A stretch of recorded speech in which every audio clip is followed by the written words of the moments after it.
সন্ধ্যা হয়ে গেছে। এমন সময় আব্বাই চিন্তা করলো কোনটা জানি এই জিনিস বানাইছে। এর ভিতরে আকাশে কয়টা তারা উঠছে। আব্বাই কয় তারা দিদি জল জল করে, এইটাই বোধহয় আল্লাহ হইব, এইটাই বোধহয় সব বানাইছে। ওমা কতক্ষণ পরে তালারি তল ফুড়ে গেছে গা, চতুর্থী পূর্ণিমার চাঁদ হাসে।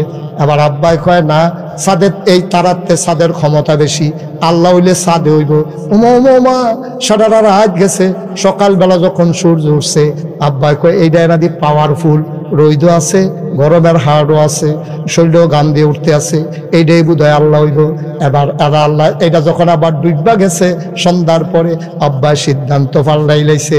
কেউ কিচ্ছু শিখাইছে না, হ্যাঁ নাগাই শরীফ হিসাবও আসিল না, কোনো হুজুর নাই, মাদ্রাসা নাই, ন্যাচারাল ফেতরাতগত আব্বার মুখ দিয়া বাড়ুই গেছে।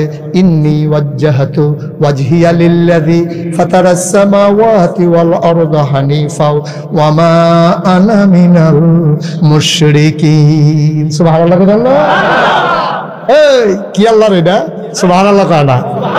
আব্বাই ফিরাটিরা বুঝা লাইছে আল্লাহ করে কয়। এর ভিতরে মাশাআল্লাহ আব্বাই বড় হইয়া গেছে। এখন নমরুদের গণকরাইয়া কয় যে আপনারে মারবো, এবার বড় হইতে আছে। আমি যে সব জায়গা দুঃখ লাগাই রাখছি, কখনো বড় হয় আপনার চোখের আড়ালে। আল্লাহর কি কুদরত, আব্বাই বড় হইছে।